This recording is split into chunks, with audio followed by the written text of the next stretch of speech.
You are listening to Love Your Practice with Dr. Laura Mach. I'm a general dentist, a practice owner, and a certified life coach. I teach women who own dental practices to lead with intention and literally fall in love with their businesses. Keep listening and you will see how learning to love your practice turns into loving your life too. Hey ladies, Dr. Laura Mach here, and I have something exciting to talk to you about. Are you one of those women who loves dentistry and loves the clinical part of it, but cringes and hates the part where we are employers, managers of our employees? Well, I have something special for you, and this is going to make a huge difference in your ability to lead. And I have made it so easy to say yes. So keep listening. On March 21st at 9 a.m. Central, I am going to host a small group instruction on how to inspire your employees to want to follow your leadership. This course is going to be limited to 8 women. So after 8 women sign up, I am closing the registration. The course is $50. It's possibly the cheapest thing I've ever offered, and it is going to be life-changing content on how to use our understanding of emotions and motivations to our advantage in leading our employees. Anyone who comes to the course will come away with actionable steps that they can take in their practice Monday morning to use our emotions in practice to help our employees want to follow us. So, if that sounds like something that you want to do, you need to contact me as soon as possible, and I've made it extremely simple. You have to send me an email that says who you are and that you want to be in the course. And after that, I'll send you a way to make the payment. Super simple. The easiest way to email me is to go to my website, loveyourpractice.net, and use the contact me form there. Or you can email me. You can just write this down. It's drlauramachdds@gmail.com. But honestly, just go to my website. It's easier. Okay, loves? We will see you. I'm looking forward to hearing from those of you who you know who you are. You could use this class. I've set it up for you. I look forward to meeting you. Okay, see you soon. Well, hello, ladies, and welcome to another episode of my podcast. I'm Dr. Laura Mach. As usual, I am bringing things to you that I believe make a profound difference for you as leaders and owners of dental practices. Today, I am going to interview someone who has made an enormous impact in my own practice, and she is a hygiene consultant named Tosha Kozloski. She has taught my entire team how to utilize the microscope in dental operatories, which I know might sound kind of crazy. I was kind of resistant to the idea at first until I realized just how impactful it is for our patients' brains. Like our patients, once they see their own bacteria on a giant screen with the microscope, it makes a huge difference in what they do for themselves, how they invest in their care. And she helped us implement this. So without further ado, let's listen to Tosha Kozloski. Okay. I would like to welcome to this episode of the podcast, Tosha Kozloski. Tosha, thank you so much for spending this Sunday morning with me. I'm so excited to be here. hmm Now, the reason that I invited you on here, so I get emails almost every day from people who are like, I have someone that I want to put up for your podcast, or if sometimes people might ask me, but I only interview people if they have made a difference in my practice. So vendors or coaches or consultants, like if I see that they're making a difference, then they're invited on. Nobody else is. And I knew when I first met you that eventually you were going to be on my podcast because you have made such a tremendous difference for us in our hygiene program in implementing microscopy in the dental operatory, which if I had heard that before, I would have been like, I'm not getting a microscope. That's too crazy. But microscopy and then also ozone and helping us offer up ozone in a way that is profitable for the practice and also beneficial for the patient. So with that, I would love for you to tell us how did you even come to this niche space in dentistry? Tell us a little bit about your story, and then we'll talk about specifically how you help practices. Yeah. Well, thank you for all of that. Well, I certainly didn't get into this overnight for sure. It was an evolution. I didn't graduate college with hygiene school with any special additional skills. I acquired them over time, but I worked for a dentist that was really forward thinking in the perio department. And I was always a super big perio nerd in college. I was like, oh my gosh, I have to work for a periodontist because working for a GP practice is probably going to be boring doing all those healthy prophies all day long. Like That's naive. funny. That's what I thought. Clearly not correct.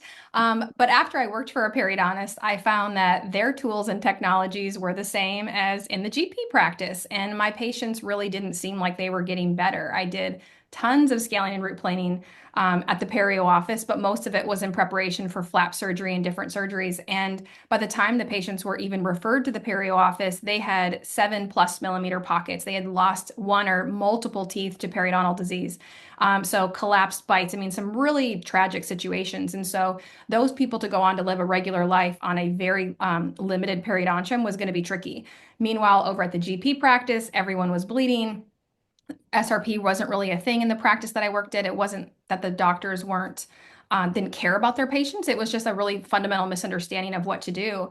And so fast forward, my desire was to really find somebody that did something different. And so I found a doctor that his dad had recently brought saliva testing to the United States from Mhm. Germany. And so I had the opportunity to start working at that practice where we were still trying to figure things out. What exactly is the targeted therapy to get these patients better? When should we use systemic antibiotics? Because there seems like the test was recommending it a lot, and we were a bit confused about that. And so what we did was just really tweak and modify with the patient's help to how can we get these patients better? And so we found using antimicrobials, using salivary diagnostics to actually understand the cause versus just looking at all the symptoms and going, oh, just decrease the pockets, bleeding points, and calculus, and they should get better. Well, I already found that most of those patients were still bleeding. And so I was starting to see amazing, miraculous things. I mean, periimplantitis with pus, with these patients having bone regrowing on their implants, seeing vertical defects, bone regrowing. My tools were hand instruments, an ultrasonic, and chlorhexidine, and that's what I was seeing. And so it was absolutely incredible. And so simultaneously, I was working at the lab, looking at all these result reports, better, had really slowly over time having a much better understanding of the causative components of periodontal disease and medical history. And then the doctor had a harebrained idea that he wanted to get a microscope. And Mhm. the three of us hygienists thought to ourselves, why do we need that? We're already doing tons of perio. We were not a fee for service office. We were contracted with insurance. So he bought this microscope and he said, well, my dad had one in his office in the 80s in Mississippi, and he would show his patients the bacteria. And we thought, so we're already treating, we don't have time for more. And we were a very boutique practice in that we did paraffin wax and blankets and headphones and all the different things. And so we thought, gosh, one more thing? No, thank Yeah, you. right. Anytime you want to implement a change into how things are already going in the hygiene program, you're already up against a very steep hill. Yeah. And then I can imagine your visceral reaction. I mean, for me, when I would hear people say, well, I have a microscope in my practice, I'd be like, not me, because there's no way I'm climbing that hill. You know what I mean? Yes. So I Yes. can imagine how you felt when they said that. Yeah, so we pretty much saw it in the hygiene office. It sat there nearly collecting dust for a few months. He taught us how to use it. We used it on a few patients here and there, but it just wasn't really becoming an integral part of the practice until one day he had a big restorative case that came off, and he said, "All right, because I have a lot of time this morning. How about you guys take slides on almost all of your patients? I'll even come in there and explain them for you. So let's just do this until lunch. If you still don't like it and you don't think you need it, then we can just go back to what we were doing. And so the three of us thought, heck yeah, he's basically giving us permission to not have to use this thing after today. So because we were already doing a lot of perio, we had a really nice system set up to where if we determined somebody needed a saliva test, we traditionally didn't do a cleaning that day, but we collected in full for what their estimated portion was. Mhm. So that day, we didn't do a lot of prophies that day. So at lunchtime, when we came back to powwow, we were the three of us, when he asked us how it went, we thought, oh my gosh, that was amazing. We not only converted all these patients into needing treatment, it took less than half the amount of time to get them to say yes to necessary treatment. And then they collected. And he said, well, what do you, the three of you, think that we collected this morning? And we're like, I don't know. I mean, and we were always very aware of our numbers. And so we weren't really sure. And he said, $10,000 before lunch. We were like, oh my gosh, this is amazing. And so, as they say, we never turned back. And it just made it so much easier. I mean, for us, we were already doing tons of photography. And I really equivalent that. That is just such a good equivalent to you see a problem, you show the patient, they have that visceral, oh my gosh, that's in my mouth. And then Mhm. how are you going to help me fix it? And so Yes. that really evolved into training more teams and what I do today, helping teams to really be successful implementing the microscope. Yes. So I just want to interject in here because I know you're still telling your story, but we get into my story as you're talking because I had no idea when I was thinking, I'm not putting a microscope in my practice. I did not realize how impactful it is for the patient's decision-making process. And because not only now are we selling more care, we're changing more behavior, which Yeah. is so satisfying.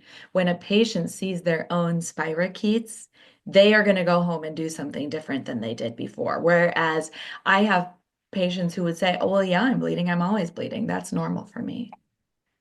I've Um, always had it. I've always had it, so it's not really hurting anything, right? But for them to walk with me over to the screen and see their own busy, busy bacteria, it's just so much better than showing them a perio chart And or there's so much more lecturing them. inclined. Yeah, it's like they're looking at you going, okay, so how are you going to fix it? And to Exactly. me, I felt like, oh, it's so much easier now to say, I found something different. So naturally, we need to do something different. So the patients weren't going to be saying, you're not going to clean my teeth today, Tasha? No, a cleaning is absolutely not going to get rid of the bacteria that are living inside your gum tissue versus on top of it. Hmm. And so, yeah, it made home care, that entire piece, so much easier because the patient was like, "Yes, I will do whatever you tell me to do, and I will be faithful." Yeah. And Yes.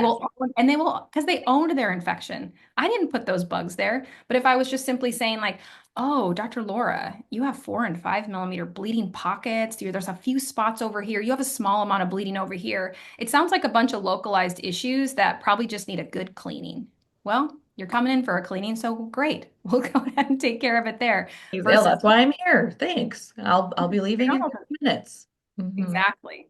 Yeah. So, so the evolution basically changed when we started to train other teams. We started to do regular meetings with like 3 to 4 times a year with a consulting company. And they would come, they would bring the teams, they would come in, we would teach them periodontal protocols, we would go over microscopy and salivary diagnostics. It was kind of drinking from a fire hose in a Mhm. short period of time. Mhm. And I just absolutely loved it. And so many hygienists would come up to me afterwards telling me that, Tasha, I just was ready to hang up my gloves.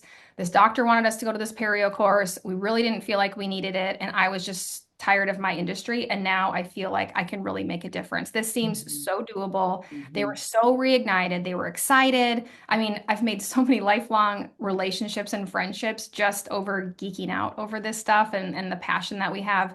And so, over time, I just felt so drawn to singularly doing this, just training teams how to be really successful with not only microscopy and salivary diagnostics, but it's definitely it emerged and evolved into other technologies. But it's not so much about learning how to do something, but how to talk to our patients about why they should want this in the first place, really communicating with them in a way that makes their mouth and their body completely connect. Because so many of those conversations are really hard. When we have a patient that has psoriasis, we don't go like, well, that's inflammation in your body and you're probably on an immunosuppressant drug. How do I talk to my patient about that making them more susceptible to gingivitis or periodontal disease? Yeah, so that brings us to you helping me in my practice. And I have to say that at least half of what we did while we were meeting regularly over Zoom was conversation training. It's so important to Critical. go in the right order for the patient's brain and use words that make sense for the patient. And once you do that, it's so easy. I mean, you said hard, but I would say hard if you're not trained. Hard Yes, yes. if you're just kind of throwing it out there. Easy if you're doing it in a way that the patient accepts the responsibility and they want the care. Absolutely. Absolutely. Yeah. It's verbal skills, I think, are the most important skill that we can have in dentistry, no matter what your position is, because we could all have the best skills, but if we can't explain and articulate that properly to our patients, they may not care because they simply don't understand. Right. And we have to remember patients are humans too. And that means they have a brain that hates change because human brains hate change.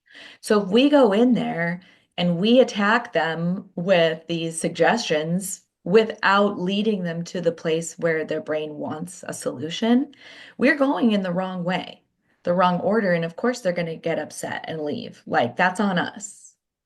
But if we do it in a way that helps their brain be ready for an elevated health and elevated care, then we're all on the same team. Yeah, absolutely. What Absolutely. what are some of the mistakes that you see that you end up correcting over and over again with these private practice hygiene programs? I want to hear some specifics. I would say number one, the way that we explain to somebody that they have periodontal disease. So if they're because most clinicians are just like me when I graduated, and they go over the 1 to 3 millimeter pockets are normal, but healthy gums don't bleed. And then sometimes we'd show them our little ruler, our probe, and we would say, "Oh my gosh, Dr. Laura, you have 14 4 millimeter pockets." 10 bleeding sites, radiographic this, that, and the other, and you need a deep cleaning, and we need to do blah, blah, blah, blah, blah. And we just verbally vomit all over them with all this data. Meanwhile, the patient turns into a bobblehead and then we pull up our perio chart because they're not saying anything yet. Mhm. We're also not allowing them to say something.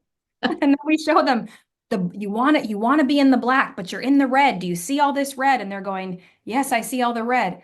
What is she talking about? What is he talking about? And so the conversation to me needs to completely shift. Mhm. I patients didn't come to us to learn our dental vernacular. They Mhm. came to us to better understand their situation. And so before I do a probe chart, before anyone does a probe chart, my conversation goes, I'm going to check the level the gum to I'm going to check the level of your health of your gums. If I see anything that could cause you harm, I'll let you know, Dr. Laura. And the patient's like, okay. Like they don't Okay. really know what I mean, but that sounded very different because if I say, hey, do you want me to probe you? Probably not. I don't want to. So let's just leave the probe out of it. It's important, but not for our patients in that way. So then Mhm. we go around and we measure. And if we do see any signs of inflammation or bleeding, if we haven't seen that before, the conversation shifts into, I'm seeing some changes in your gums today, Dr. Laura. You have redness, inflammation, and even bleeding.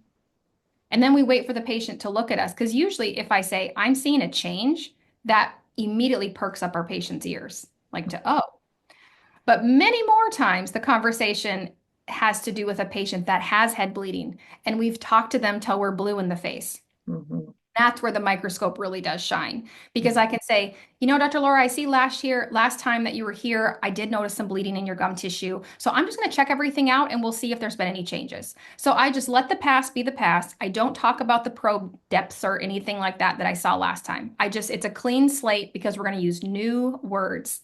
And from Mhm. there, I would say, Dr. Laura, I'm still seeing redness, inflammation, and even bleeding. I think you may have come in contact with some bad bacteria and your mouth got sick. Let's take a plaque sample, look under the microscope, and see what's going on. And the Hmm. patient's like, I don't even know what you just said, but I guess we're going to look at a microscope. But now they're curious. And Yeah. Yeah, like we're digging in together. We're looking for more data so that we can figure out what to do. And so many times when we tell a patient that they have bleeding and redness and this and that, and they're like, oh, I flossed really aggressively in preparation today, or oh, you know what, I went to the movies and I had popcorn. Mhm. And we think of that sometimes as hygienists, as the patient trying to explain away why they have bleeding, but they're really just trying to answer the reason. They're just trying to say, like, oh, maybe it's this. And we're thinking to ourselves, "Ah, that is not why. Not why? It's because you suck. No, I mean, it's Because you because you poked me with that sharp poker thing and then told me it was my fault. and told me it was my fault. I would say the second part of biggest mistakes would be to not have a back and forth conversation before the diagnosis. Mhm. So I love having a time where when we're sitting in front of the microscope, usually the patient is staring at it going, oh my gosh, that's in my mouth. And then Mhm. our part of it is, wow, yes, this definitely explains the continued bleeding that we've been seeing in your mouth. These bacteria live inside your gum tissue, not just on top of it, which is why your great home care, coming in regularly, whatever it is, hasn't been able to take care of it. So from there, I want to ask the patient, like, what questions do you have so far? Because if I don't have a back and forth, I really shouldn't tell them what they need yet. Yeah, I love that. What questions do you have so far? That is absolutely a question I could be asking my patients. Now, I do have to say, so recently I think we were just having a busy day or, we're still new at it and we grabbed a plaque sample without really explaining to the patient why. Mm, And it looked bad. And we showed her and we yeah, recommended to redo her SRP, but because we didn't help her walk her brain to being ready for that information, she yeah. left kind of mad. Mm. And it was like a hard situation, but also we learned from that what you said about having the conversation beforehand is super duper important. 'Cause in the beginning, there's a lot of different steps that I feel like we take those steps a lot of times in our restorative operatories, but Mhm. they're not necessarily wired into our brain until we do this enough times. I mean, for Yeah. me, I definitely verbally vomited all over all of my patients with lots of data. Even when I got the microscope, I would start to talk about what the specifics were with the spirochetes, what the specifics were Mhm. with other bacteria. But then after a while, I found simply just keeping it simple. These bacteria live inside your gum tissue, not just on top of it.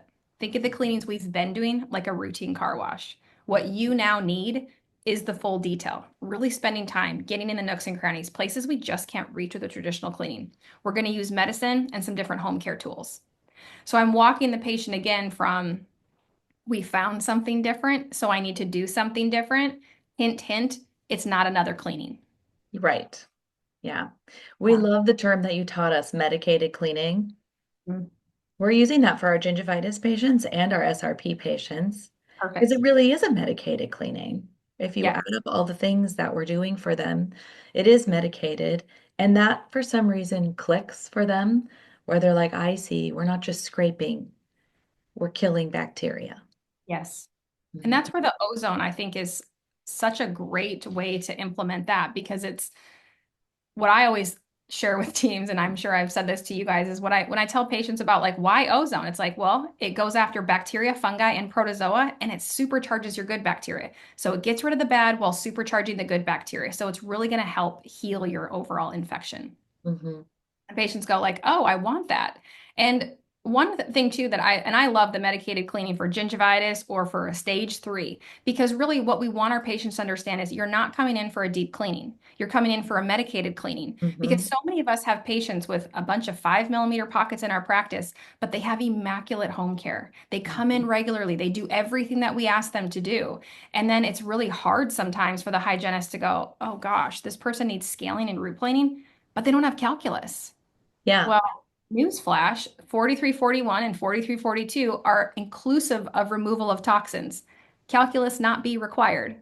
And Mhm. so we have to have radiographic bone loss but we don't have to have calculus. And so that's a big misunderstanding when it comes to the way that we code it, the way that we bill it, the way that we explain it. Hmm. I love that. And also when you talk about a medicated cleaning, like I have some patients who will be like, well, I've already had my gums scraped, so Yeah. I don't want to do that again. Yeah. You know? But when we're talking about a medicated cleaning, well, in my practice, it does include ozone, laser, and um, guided biofilm removal, where we're using erythritol or glycine, and we're Yeah. just getting in there and killing bacteria and removing the biofilm for them so that Yeah. the biofilm has to start back over, which after I've had that done on my teeth, they feel cleaner for like a month. It Yes. really feels like it does take the biofilm numbers down. So I love that too. Thank you for explaining that. Yes. I love all the tools and technologies that we have now to really help our patients to get healthy. Mhm. And what another dentist shared with me that she was talking to about with her patients is a three-tier approach, where the first tier is what are we going to do for them professionally? Why is our treatment superior within our practice? But then the tier two would be your patient's home care. What are they willing to do for themselves at home? Because brushing and flossing is not enough. It's not going to penetrate the biofilm wall. It's not going to disrupt and disorganize it. But then tier number three is their immune system. So if I have a patient that has diabetes and they share with me that their A1C is a 12, then I'm going to be talking to them about, you know what, this gum tissue therapy really could help get your A1C under control, can help get your blood sugar under control. Because when you're constantly fighting this chronic infection in your mouth, that's going to inhibit your overall immune response to the entire body. So let's work together with your physician.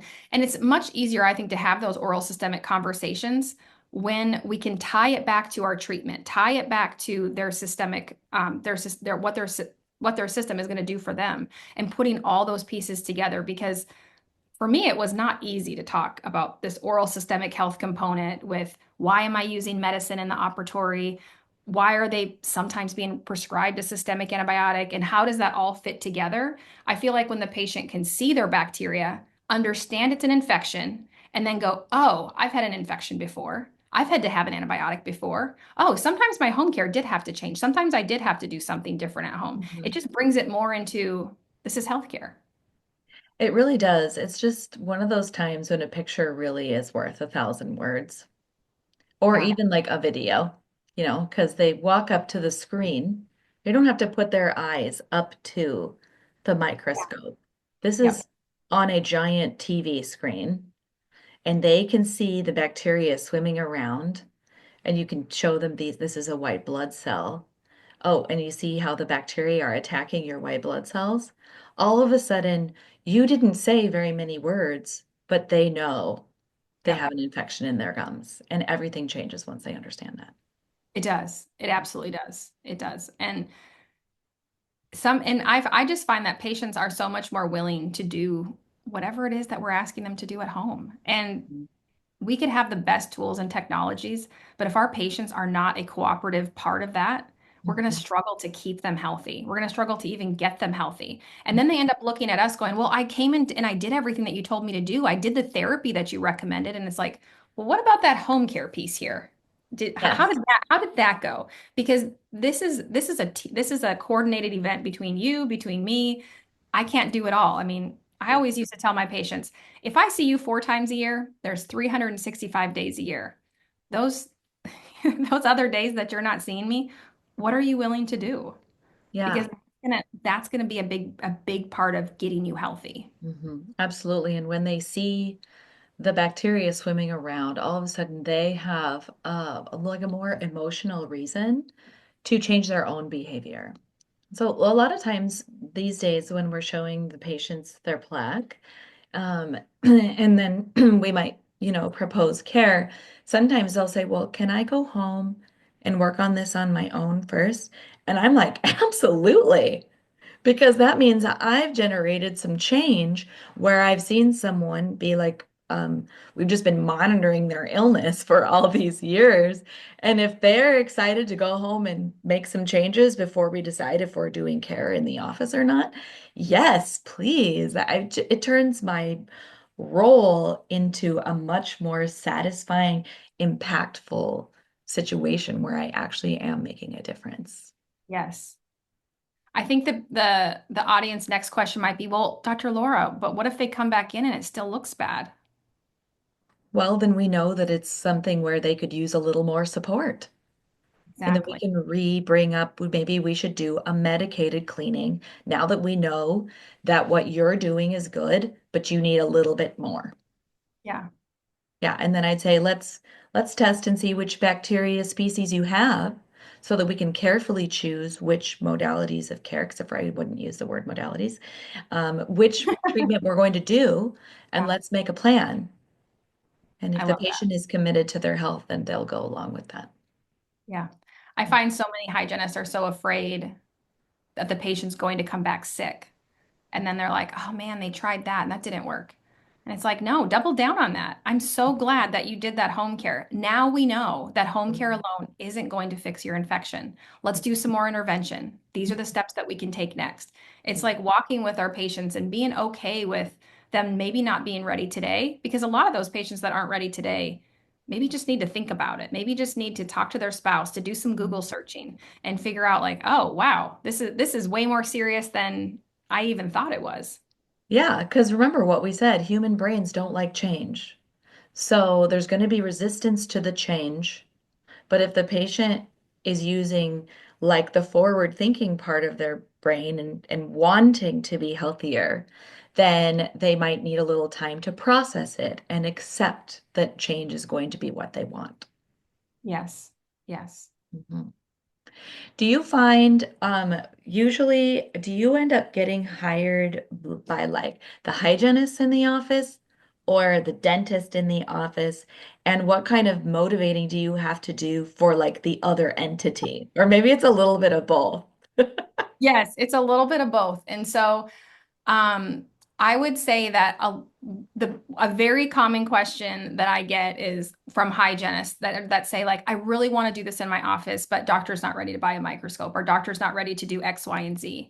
And when I learn more about why they think that is, it typically a lot of the times I should say the story is, well, we got a laser, but we're not using it. Oh, well, we got these air polishers, but we're not using it. And so he or she just thinks this is going to be another one of those things. Mhm. And so oftentimes it is because we can have, again, the best tools and technologies, but if we don't know when or why to use them, and most importantly, how to talk to our patients about when and why we should use them, why we're even recommending them in the first place, or why we keep buying these shiny new tools, nobody wants it. We need to understand the why, and then the Mhm. what just takes care of itself. Yeah. I would say the doctors that reach out that want to hire me, it's typically because their hygienists are already on board. Mm. I would say the majority of doctors are timid to hire somebody like me because they're worried their hygienist won't do it. Sure. Worried they're going to make the investment, not just of money, but of time, because this is, over several months that we meet so that we can soak all this in and do it in a step-by-step process. But what I find is once people are in and they see what's possible, they're excited. I mean, I've never worked with a team that was just like, oh, this isn't for me. They're more of, oh, wow, this is so much cooler than I thought it was going to be and so much more doable. And sure, there's parts that are a little overwhelming and it's like, oh my gosh, there's so many things to do. And I just say, hey, pump the brakes, not all in one day. Mhm. This is an Yeah. evolution. It's Yeah. going to You be said over that to time. us several times. Yes, like we'll get there. Yeah. But most of the time, I mean, all of us are trying to figure out, like, okay, in 2 months, what are we going to be doing? It's like, don't worry about that. This is what we're doing today. And so, getting over some of those hurdles, I find is just a nice conversation with, tell me what you're doing right now. What are your current pain points? Mm. How do you think that the microscope would help you? Or if you're not ready for the microscope, what do your protocols look like right now? How are you talking to patients? Because even when somebody reaches out specifically because they want to implement a microscope, I share with them that we're first going to get calibrated with your periodontal protocols, with the verbal skills and scripts that you're using with your patients to ensure that no matter which provider that patient sees, they're getting a very similar calibrated experience. Yes. Because it is all about how we talk to our patients. And I don't think anyone should implement a microscope until everything is calibrated first. And that takes some time because we need to train our patients on what we're doing, how we're talking about it, Once all that is set in place, once you put the microscope in, you are going to find a lot of infection. And so you want to know, like, okay, I see a patient that has 4 and 5 millimeter pockets. They don't have radiographic bone loss. What do I do? Yeah. And I you don't want just to get an insurance denial. already decided what you're going to do. Yes. You know how So, much it costs, you know what the patient's investment's going to be, you know how many appointments they need because it's all organized. And so there's no decisions to be made yes. at the moment, which I really appreciated with you. It's Yes. just, I see this, I do this. These are the codes. These are how this is not just what are the codes, but what do if I'm a hygienist at your practice, if I'm an assistant at your practice, what exactly do I do at yes, each visit? So then in some practices that I work with, they have 8+ hygienists. That those patients may not get the same provider throughout their treatment. If they're doing, scaling and root planing, they're going to have 3 separate visits of full mouth treatment. And how are we talking about this? How are we billing it? How are we reviewing it? How do we hand off to the front? There's a lot of different things to coordinate. And so I feel like just getting calibrated for one, most people, even before they put in a microscope, you'll start doing more perio because the law of focus says what we focus on expands.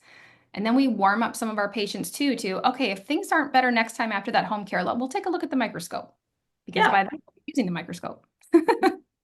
yeah. I love persuading a brain like that. Yes, Giving them an understanding of what's happening next is wonderful. yes, Yeah. yes. And it gives us time to like digest it and be prepared. And then it's the accountability piece too. Like I said that I was going to do a slide next time. I put it in my clinical notes. And now guess what? It's 3 months later. So the patient's expecting this, even if they forgot, but I'm I'm accountable to this is what I'm going to do. Yeah. It I, helps the entire process. Yeah, less decisions, less decision fatigue.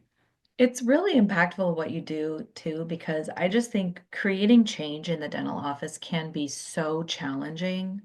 We have our protocols already, we have our habits. We have a dental office runs on humans' habits. Like the Yeah. specific humans who work there, they have these things that they do, and the dental office just goes to right?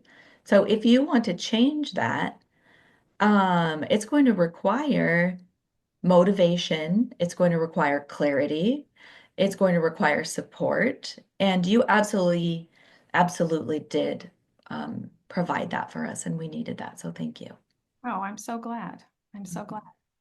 Yeah. I'm clearly very passionate about what I get to do. I love it.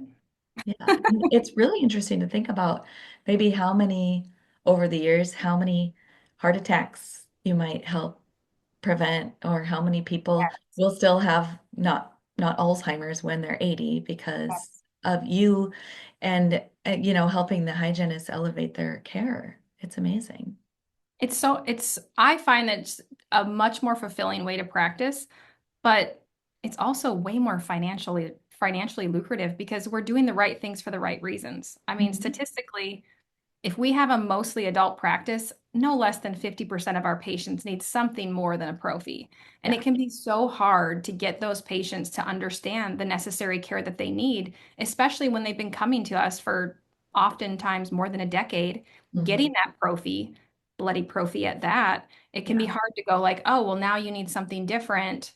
Mhm. How does that conversation go? And so I find that most of the time, if you just tweak that vocabulary a little Yeah. bit, you can get to the yes so much easier because the patient understands Mhm. I have an infection, not a pocket depth problem. Exactly. Yeah. So for someone who's trying to elevate their care in their practice, and there's all these people who are used to bloody prophies, and they think that that's just normal, having better verbiage and a microscope is the key Yes. to getting all of that changed over. And then the patients are healthier. And oh my gosh, running a hygiene program with bloody prophies, I don't even know how people pay their expenses. Like that's not Seriously. Especially if you're contracted. Whew. economically speaking, as yeah, especially if you're in network, not gonna dollar up. No. So, and our hygiene program is now incredibly profitable, and my hygienist who works on a commission base is extremely happy. So there's Great. that Love too. it. It's a win-win for everybody. Exactly. Yeah, it really is. And the amount of investment that we made, even if I added up my ozone machine, my microscope, and paying you, is like almost funny that anyone would doubt whether it would pay itself back. If you Yeah. implement it, you will see the dollars roll in. Yeah. Yeah. And it's It in a good ethical way that's like helpful for is. the patient. It is. And patients are happy. And then I find with practices that have been doing this for, an extended period of time, they start to notice that their patients don't no show, they don't cancel last minute. They really prioritize. And Mhm. patients would come into me and they'd be like, Tasha, I swear I'm not going to have spirochetes today. I've been working so hard. Mhm. So, because some of these patients, you take them through therapy and maybe they're not a great, not quite ready. And then they keep seeing the spirochetes and they go, okay, I know the weak link is me. Okay. And now Mhm. I'm going to really work on this. And so that accountability piece on both sides is so nice because my patients I found, they finally see me as the healthcare provider that I set out to be. Yes. Like I went into dentistry because I wanted to help, not because I wanted to monitor sickness. Yeah. And Mhm. just repair stuff. Yeah. Yeah. I felt Okay, like so if I'm a listener and I'm like feeling motivation to maybe elevate the hygiene program in my own practice, maybe I want to see like what a slide looks like. yeah, Can you send us a video of that to put on my website? of course. Like a Absolutely. sick and a healthy video, and then people can look it up Yeah. in the show notes, Yes. loveyourpractice.net, if you Yes. want to look at the show notes. Also on the show notes, we can have your Instagram because on your Oh, Instagram yeah. you have a bunch of videos, right? Yep. Yep. Lots of videos, lots of nerdy information that's relevant to us. Yeah, all the dorky stuff that makes your heart go pitter patter, right? Yep. Yep. And then you said that you have a free guide that you can offer listeners. Can you tell us about that? Yes. So I have a video that's just mastering periodontal code selection. So I know not all the listeners have a microscope. And so, but all of us do have patients that have periodontal disease. And many of us that are diagnosing some periodontal SRP needs, a lot of us are seeing a lot more denials. And that's because artificial intelligence algorithms read all of our claims. No matter what we're doing, that's where our claims are being read. And so for years, a lot of us hygienists have been trained to look at the pocket depth only, and we're missing out on the radiographs. And so we don't always understand why we get these narratives and denials back saying that we have insufficient information. And so this video trains you on what you need to file for sure with every single claim, whether it be gingivitis or scaling and root planing. It's 25 minutes. It's relevant to any of the team members, and also our front office team, so that they know what to file with that hygienist working together. So it's like hygiene, they know what to code, front office knows what to bill, and then there's a cheat sheet along with it. So they just need to reach out with an email to me, Tosha, Tosha at tosh.care, and I will send it to them in an email. Okay, nice. So they But they get have the to make sure cheat that they sheet say that and they the were, video yes, free. yes, cheat sheet and the video. Yep. That's amazing. And I will put your email address again in the show notes. So that'll be at loveyourpractice.net under the podcast. And then we'll have the videos, we'll have your email address and your Instagram, just in case people want to kind of like touch and see if this Yeah, feels like something they want to do for their own practice. I love it. Yeah. Well, thank you so much again for it's Sunday morning. And you Oh, did. this is so fun. Oh, I appreciate it. And yeah, it was fun, wasn't it? I hope everyone who listened in had a good time too. But I'm just so grateful for you and how you've impacted my practice. And I want to share the love so that other ladies can enjoy this as well. Thank you so much for joining us. Thank you. Thank you for listening to Love Your Practice with Dr. Laura Mach. I would love to meet you. To join our movement, find the Facebook group called Love Your Practice and request to join. If you can't find it, just send me a message and I'll add ya. You'll find me there helping all of my ladies to fall in love with their businesses and have a better life.